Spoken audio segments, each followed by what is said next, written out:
Hey guys, welcome back to the Northeast Florida Surf Fishing Forecast for March 9th through the 11th. This video was shot in Jack's Beach next to the pier Monday afternoon. As you can see, the rough waves are still here. The weekend was a washout. The good thing is, though, that's going to change. We're still going to have east winds, but the surf will be coming down, and the surf is actually very nice. The only thing of concern right now is what's washing up on the beach. And we haven't seen any seaweed yet, but that could be coming. Hopefully not, since it's been northeast. It seems that we get more seaweed when it's southeast. But here you go. This was all along the beach today in Jack's Beach. And when that gets on your line, guys, it is not a lot of fun. It can make fishing unpleasant.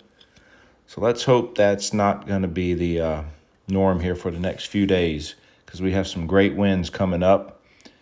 I shot this little video. This is a nice little cut that was south of the Jack's Pier. As you can see, right pretty much dead left is the hole. Then you look to the right, it's shallow. Then it comes back in to where it's much deeper. So at high tide, you want to fish something like this, as it'll hold whiting, drum, and redfish and pompano when they show up. As I was saying, the weekend we had northeast winds. You know, it was 20 to 25. They were only calling 15 to 20, but that's what happens every time with the northeast winds. Today it was steady at northeast 20 probably. So, but the next few days it's really coming down. You're looking at winds on Tuesday, northeast 10 to 12, 3-foot surf. Then on Wednesday and Thursday, east 5 to 12 miles each day, guys.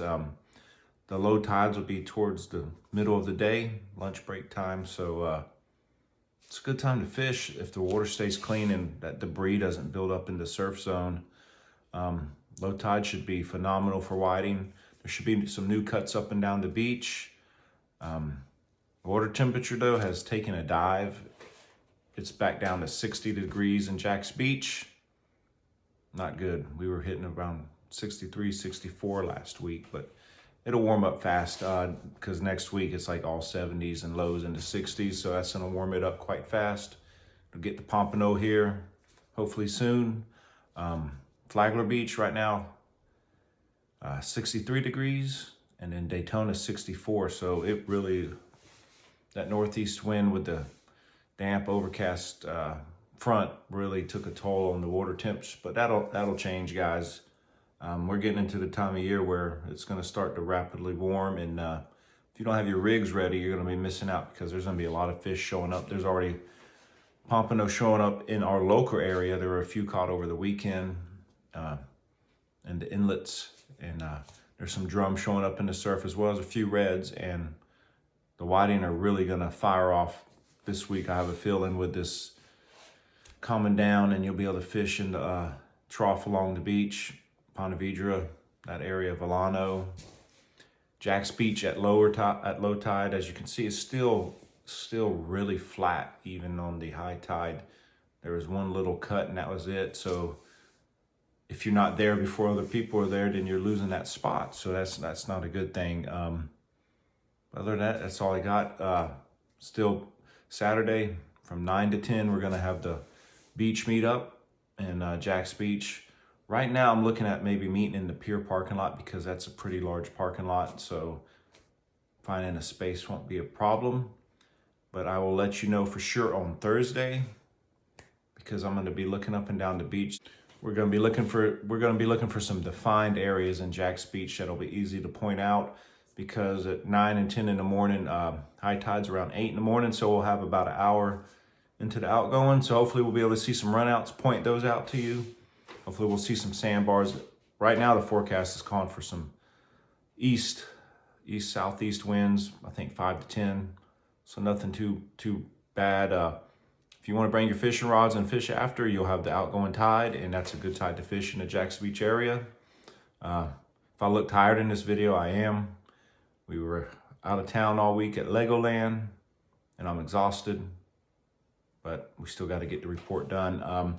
Last week, we were talking about rigging up the Carolina rig, and my phone decided to cut off using the iMovie, decided to cut off a lot of what I was trying to show. So I'm just gonna video it straight from the phone like I'm doing now, and hopefully that will work better.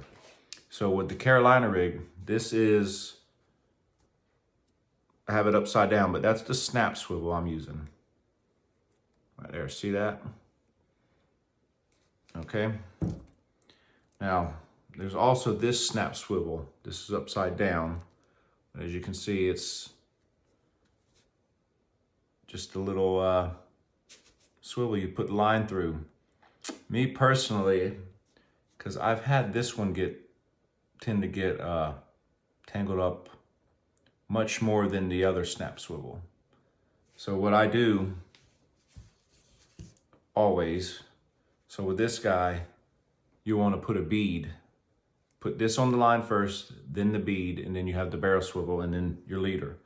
That bead, what it does is helps, it gets in between the two swivels. See, they'll just be rubbing against each other, and so you know they both twist.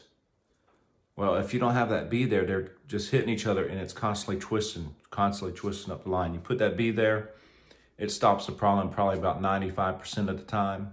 And if it does get twisted, it usually just pulls right out after that. Remember, if your line gets a lot of memory in it, your leader, change your leader. Sometimes you'll get a couple of fish and they'll tangle it up, and then it'll cause a little crimp or area where the line's bent. Don't leave that, cut it out and put a new leader on, because that'll tend to just want to keep getting tangled up. And another thing we talked about, on your swivels, when you're tying your line to the swivels, if you can see that, don't ever leave it like that. I have seen so many people leave it like this. They tie their knot and then leave what I call the little tag. So what do you think is going to happen when you throw that out? That line just tangles and tangles and tangles. Same thing on your hooks. You want that knot to be as flush as possible. Like I said, I snail my hooks, but I still cut off the little tag that comes out from where you snail it. Anything that line can get caught on, it will. And that will just cause disaster. So this is what it really should look like. There shouldn't be anything for it to get tangled up. Just a straight knot, you cut the tag off. And that's basically it for the Carolina rig. When the pier is open, I would use a 2 or 3 ounce egg sinker, put the bead there still, and I would use that fishing for whiting, and I would throw it out, and because with the egg sinker, you can drag it real slow, and we would absolutely crush the whiting like that. It's a little bit harder to use on the beach because of the currents. I mean, on a light west wind day, you could use it, but on the pier, because you're either throwing south or you're throwing north. So you can, whichever way the current's running, you throw it out and you reel it in against the current real slow, and those fish would nail it. They like something moving. But that's about it. The beads, I just use the red beads for the Carolina rig, but I meant to show you this last week. These little beads here, they're the salmon glow beads. They have been the hot beads to use along with these guys. It's more like, I don't even know, they're more like a white, whatever you want to call that. And the salmon. The last 3 weeks, the salmon has produced the most fish, of course, with my Diet Pepsi shrimp. So they work, and they come in pretty big packs, so they should last you a while. But that's the leader I use. Precision, presentation, not precision. It's diamond fluorocarbon. Love this stuff. My buddy Steve, he's the main salesman over here in Jacksonville, and they got some great products. Their swivels, all of that's real good, high quality stuff. If you don't know, this is one of their swivels. Real small, but it's extremely strong, because basically a lot of their tackle they produce for the guys up north who are catching these massive tuna and all of that. And so their swivels and snap swivels and all of that are small but strong, and the less tackle I can use, the better, guys. But that's about it. That's what I use. Like I say, use what makes you feel comfortable, but when you're tying your rigs, just don't do this. Maybe we should print a shirt. say don't leave tags and put a picture of this. This causes the most tangle ups in rigs, probably more than anything else. Should look like this, guys. Ah! Look, I don't want to stop. Shouldn't have anywhere for it to get tangled up. If you have any questions, leave them on our YouTube page. Feel free to ask anything.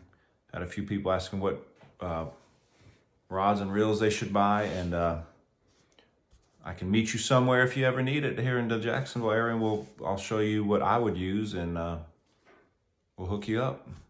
So with that, guys, tune in for Thursday, and we'll have the exact location of where our surf meetup will be, and that's that. Have a good one.